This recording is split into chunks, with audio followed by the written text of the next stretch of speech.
Today on CityCast Pittsburgh. Whenever there's a big shift in local politics, people tend to move around. Maybe you were close to retirement anyway, and you decided to cash in your chips. Or maybe there's an attractive offer somewhere in the private sector, better suited to reward your time and talents. Keeping people in a government job can be really hard, but our new county executive thinks she's up to the challenge. Today, we are downtown talking hiring, taxes, and upcoming elections with County Executive Sara Innamorato. It's Tuesday, February 27th. I'm Megan Harris, and here's what Pittsburgh's talking about.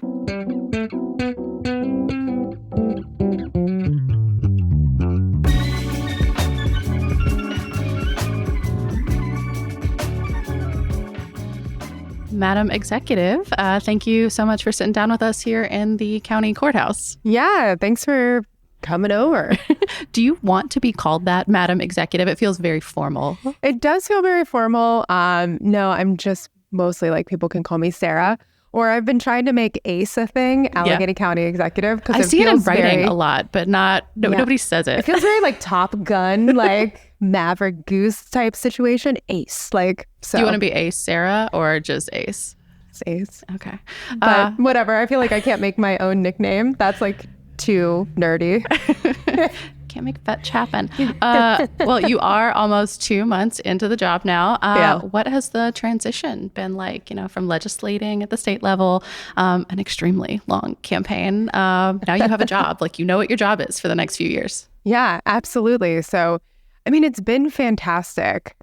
My guiding principles in taking on this role has been, how do I make the county the best workplace that it could possibly be? So a lot of my time has been sitting down with directors who have stayed from the last administration into this new one and really getting to know not only them as people and source great ideas from them, but also go to their offices, meet with the people that are part of their teams and just say thank you. Thank you for being a part of the county. Thanks for choosing to work here. Find out what inspire them to get a job at the county to begin with, what keeps them here at the county, what ideas that they have either to make their offices or programs better so that they can serve people more efficiently here in the county, or, ideas they have for us to be a better employer.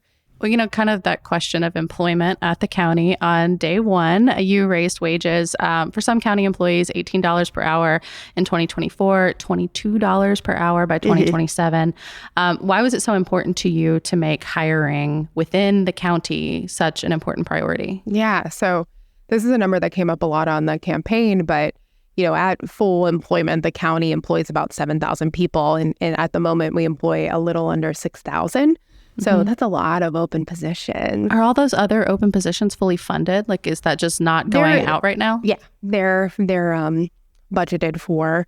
Yeah. And, we have open job descriptions. Now, we have to take the time as a new administration and look at those jobs that are open, seeing what is still relevant, what we need to hire for, what's priority. Can jobs be sunsetted? Can new jobs be created out of that pot? And we're kind of going through that process and that mental exercise right now. We really wanted to signal to the people who work at the county that you're valued. But we also wanted to signal to the folks who could potentially be future employees that we are dedicated to making this the best place to work.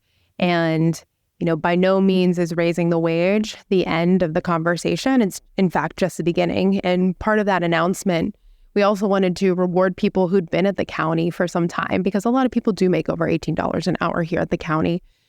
So we wanted to raise the amount of vacation time that people have. I can't believe people only had 5 days of vacation. I just didn't realize. I know. And that when I asked the county manager's office to look into it, they're like, wow, we haven't updated this since the 90s. And I was like, wow, I was playing with Beanie Babies. And so, this is just us competing with the private sector.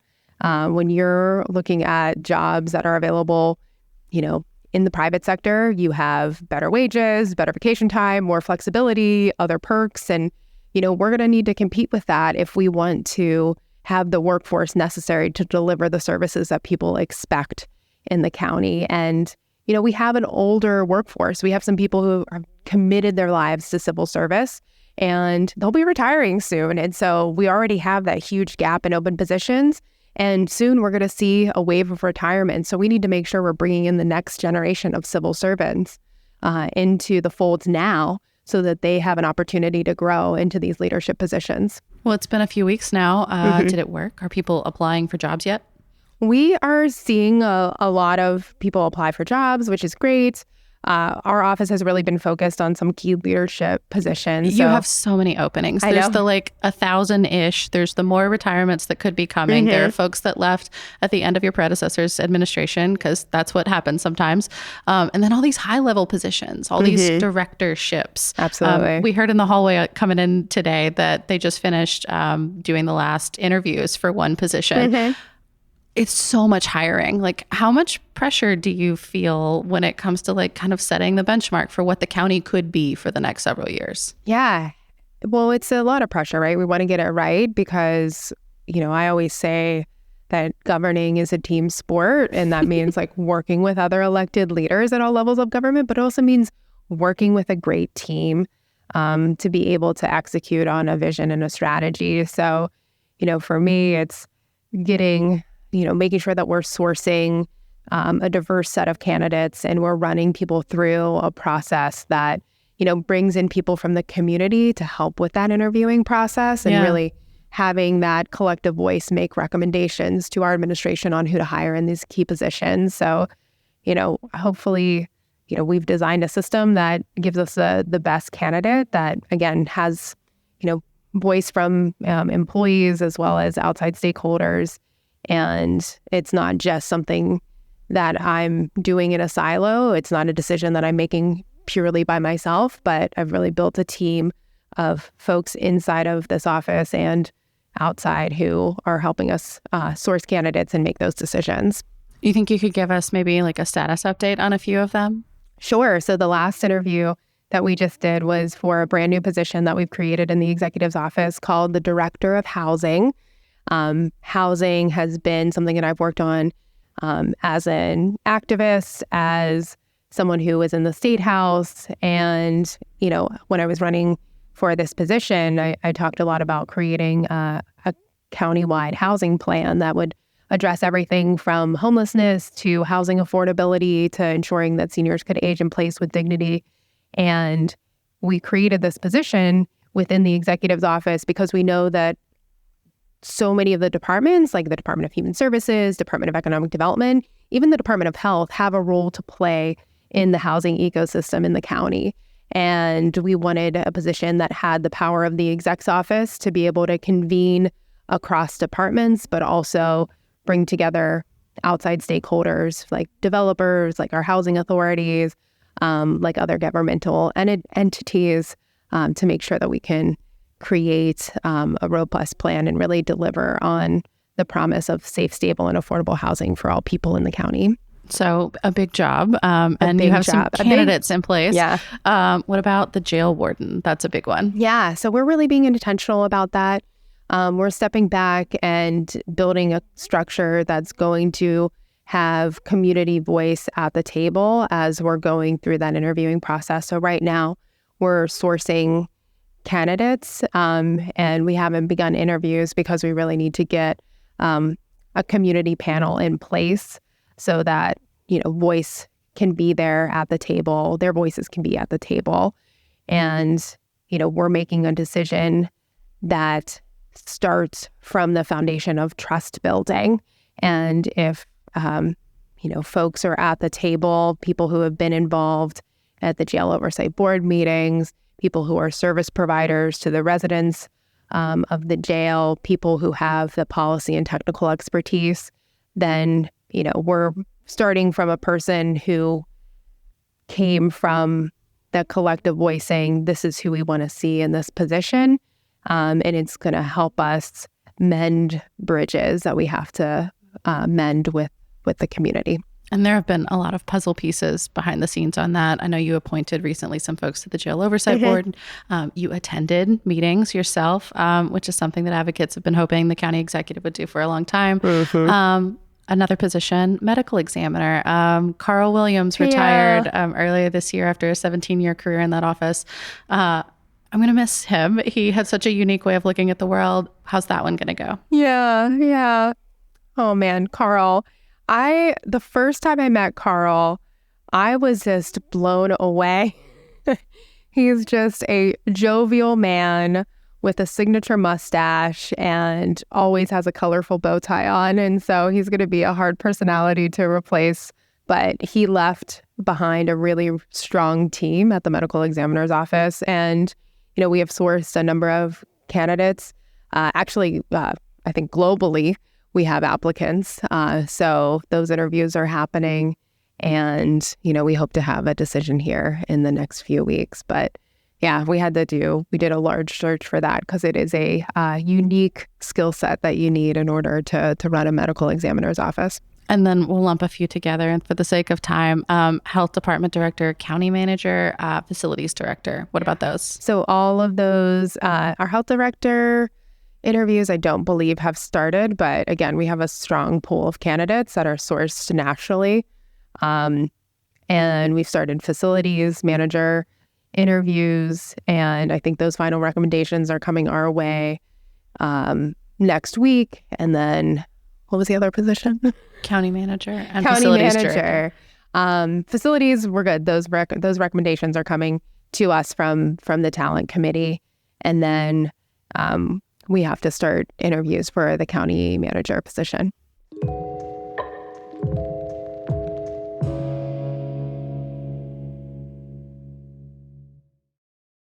Well, let's move on to some bigger news from the last week or two.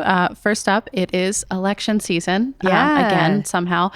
We've got the primary coming up here in Pennsylvania on April 23rd. And last week, your office announced it's adding back 5 places to drop off your ballot. So you go in, hand over your ballot to a human who slots it into a box for you. So these spots are going to be staffed 2 weekends before the primary. Why was it important to you to bring them back? Because I know there was a lot of talk initially that it was really expensive to do during the pandemic. Will these be cheaper? How's it laying out for you? Yeah. So I heard a lot on the campaign that people really loved that option of... I used it personally. Yeah, I did too. I went to the North Park ice skating rink, which is where I hung out when I was a teen. So I got to revisit it. The real full circle moment. Exactly. I got to drop off my mail-in ballot there as well. So we wanted to do something that was within the confines of our current staffing levels, our current funding levels, and we tasked our elections division along with our information officers to say, like, how can we do this safely and securely? How can we expand what we offer downtown with a drop-off leading up to the election, but out in the community? And they came back to us with some suggestions on locations that we could use that would be of minimal cost and have the necessary security. And we agreed that, we could make 2 weekends work. And, we selected a spot in the northern suburbs, the southern suburbs, out east, and then on the western side of the county, and then another additional location within the city. And I'm really looking forward to see how people enjoy that new service that we're offering and how folks use it for this election. Yeah. County Councilman Sam DeMarco has been pretty vocal on Twitter saying he thinks that there's a legal question here because the Board of Elections, he says, didn't approve it and the state would have to give us special permission to do this. Yeah. Do you have an answer? So, I mean, I think Mr. DeMarco, views himself as a leader, and he should probably check his information before he goes on the internet and spreads misinformation. So, obviously we followed all of the laws. Our plan has been approved by the Department of State as it is required to be done. And then, this is an expansion of an administrative service that we already offer, which is a ballot location drop-off. And it's just us expanding that offering to different locations. So it's something that's done administratively under under my purview and not something that needs to be considered by the Board of Elections. I saw him replying to a bunch of folks saying he was going to RTK you. So you got that coming. Great. We get RTK'd many times a day. From folks like us, I have no doubt. Are you personally ready for all of the candidate visits? I hope you don't mind me saying this, but your calendar, your schedule already seems very fraught. Oh, it is. It is. It's interesting because we're trying to, strike a balance between being present in the community, working on our transition initiatives, meeting with department heads and going to see people and meet them where they're at. People invite you to everything. They do. And we have tough decisions to make each and every day. And then what happens is, the vice president comes in and blows up your calendar. So, that's a lot of my days. So, since I've been in office, we've had the Secretary of Transportation from the White House, Secretary of Labor, Secretary of Education, the governor's come a few times. We've seen the president. I've greeted him on the tarmac. And just this past Tuesday, the vice president, Kamala Harris, came in to make an announcement around lead line replacements and funding for that. So congratulating us on the state of our water quality, which I got to say feels like whiplash after the last 10 years. It's great, though. It's good news. But it means that we are making progress and that if we can come together, we can do great things. Let's move on to property assessments. I feel like a ton of news outlets here in the city and the county have been reporting on this. Downtown buildings are getting pretty huge tax reductions now, which means that I presume our overall tax burden is going to shift a little bit more to regular homeowners, at least for now.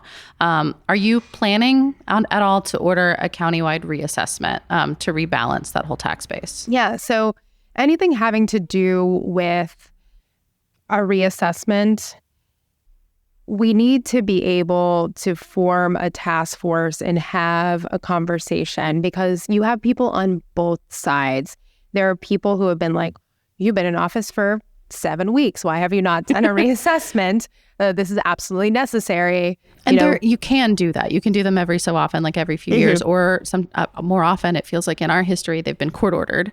Yes. Yeah. So in the courts, the courts have done that in the past. You are correct. And then you have people who are on the other side who are like, never do a reassessment. It's the worst thing that could ever happen. And then, the truth is always somewhere in the middle, right? And, I'm not an expert in that space. But there are experts that exist here at the county. There are people who exist outside of the county structure, and we need to be able to form the table necessary to have that conversation on what does it look like, what are the positives, what are the negatives, what decision gets us to a net benefit as a region, and that's how we're going to approach it. And people need to know that at the state there are protections for people. So whenever a reassessment happens, it has to be revenue neutral, meaning that the millage, which is the tax rate, needs to be adjusted down so that the county or any other taxing body, the school district, the municipality, they can't make money off of a reassessment. Right. So, I think sometimes we conflate property taxes with property assessment, and they're separate things, right?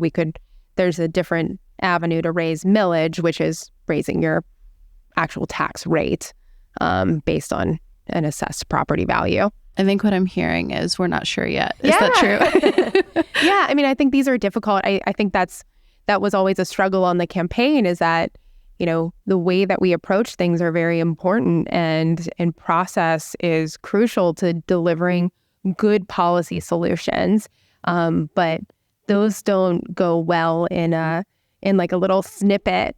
I mean, I absolutely get it. Like anything you do is going to have huge implications, right? Like if people's taxes go up or even they perceive that they go up, they can get mad. They can blame your office. They can move away, which is not great for the county. I know that that's happened in the past, particularly Butler County, which has kind of exploded because of the low tax rate. And then also, of course, the county executive office had a predecessor that had a tax assessment issue, Jim Roddy, long time ago, and he only got to serve 4 years. They really consumed all the oxygen in the room during that period. Are you worried at all just about like how these questions are going to percolate over the next few weeks and months? And I hope for your sake, not yours, but well, and I think that's why having a process that's transparent and accessible that gets people's questions answered is going to be integral to whatever steps we take next, right? Do you have a timeline for that process? Well, we have to hire a director of housing. Okay, that first. There's other things we have to figure out within the assessment process. We have a backlog right now that's many years long of people challenging their assessments that are typically done whenever someone purchases a property, and then it's typically the school district challenges that assessment, and then it's much more dire for them right now. Yeah, and so there's we have a backlog of many years, which needs to be unraveled and sorted out for sure. And then, but you also mentioned another challenge that we're facing right now, and that's commercial buildings, especially downtown, are challenging their assessed value, and they're winning, and they're lowering their assessed value, and therefore they're paying less in taxes because of they're going through that process and winning those appeals. And we've worked together with the city, the Urban Redevelopment Authority, and we're designing in the Chamber of Commerce on designing a LRTA for downtown. And part of that program will help. LRTA is the program. It's kind of hard to follow in audio, I think. It's LERTA if you want to Google it. It's been around in Pennsylvania for a long time, but this is a new application of it just in downtown Pittsburgh. Yes, absolutely. And it's going to help incentivize the conversion of properties from business space into housing. And there's affordable housing mandates as part of the program. But part of it is if you participate in that program, you can't challenge the assessed value of your building. And that's critical because it means that us as the county and the city and the school district, we're not spending any money, but we're preventing long-term revenue loss as these buildings empty out. And it gives us an opportunity to provide a tool and an incentive for folks to invest back in these buildings and turn them into homes and put more housing on the market, especially in downtown, which we're in the process of reimagining as a neighborhood. Yeah, and County Council passed that resolution as you're hearing this last week. Have you signed the bill yet? No, I think it's sitting on my desk. They sent over a couple, so I have to read them. I have 7 days to sign them. So those will be the first pieces of legislation that have come on my desk. Are you going to save the pen? Are you excited? Oh, I don't know. I don't think I thought that far, but maybe. Do it something special. Get a very special pen. Yeah. Yeah. I mean, that's a bigger question, I guess. But do you think that it is possible to, like, quote unquote, revitalize downtown? Because I feel like it's sort of a white whale for a lot of our politicians, and has been for a long time. It's like, what is downtown supposed to be for people, and what should it look like? Well, I think what you have now that has been different in the past is the city at the table, the county at the table, our departments at the table, the URA, the Allegheny Conference, and then a number of other downtown stakeholders. And we're crafting a plan and a strategy. When I got into office, I realized that we didn't really have plans or strategies. Like, we were kind of... The office didn't have a plan or strategy? No. And so that's like part of what we're doing right now is like our comprehensive plan came out in 2008 for the county. So we're overdue for an update. And those take a long time to finish. Yeah. So we're going to start that process. We're doing climate action planning. Which you're also hiring a director for. Which we're also hiring a director for, you may have heard. And then, but this downtown planning process has been happening. We're tapped into it, and we're going to be able to have an action plan come out of this of here's the role of the public sector at different levels of government. Here's the role of the private sector. Here's where we're going to have philanthropic partners that are also going to chip in. And, I really am optimistic about what downtown can be. And again, it's not going to be a place that people just come in for work or come in to see a show and have dinner.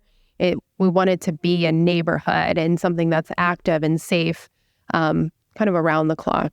And that's a big ask, and not one that the county can do alone. Exactly, because governing's a team sport. You've talked about that word a lot, like the team sport, togetherness. I'm curious. I know you haven't been in the job that long, but I am curious. Do you feel like people are showing up for you? Oh, yeah, absolutely. Especially, like I said, county employees. Absolutely. They're excited. They have great ideas, and we're trying to create a depository for those great ideas so that they can be part of the transition work that we're doing in Allegheny and the action plan that's going to come out of that. A lot of the community-based organizations are really excited, those who have done a lot of the advocacy work, because we're building tables through this transition where they have a seat at the table and they can share their priorities and their voice and have a say in the direction of the county and the next steps that we're making together. So, we have this survey. It's on AlleghenyforAll.com. Please take some time and fill it out. It really is helping us get a sense of what people's priorities are for my administration. And we also have some large-scale events that are coming up. Our last one is going to be in the Mon Valley and McKeesport. So there's an opportunity for people to lend their voice and share their ideas on what the county could be doing and should be doing. And if you're interested in any of those 1,000 jobs, directorships, a lot of open board seats, we didn't even talk about that. Yep.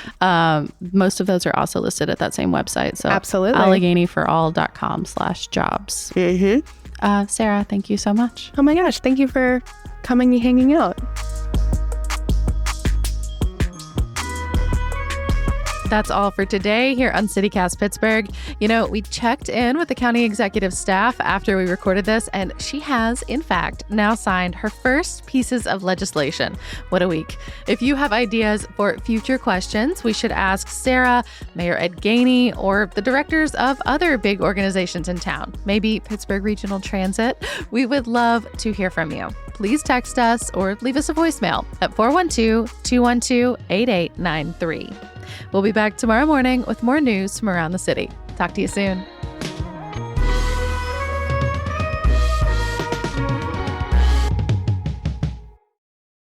I didn't mention that my birthday is the day after the election.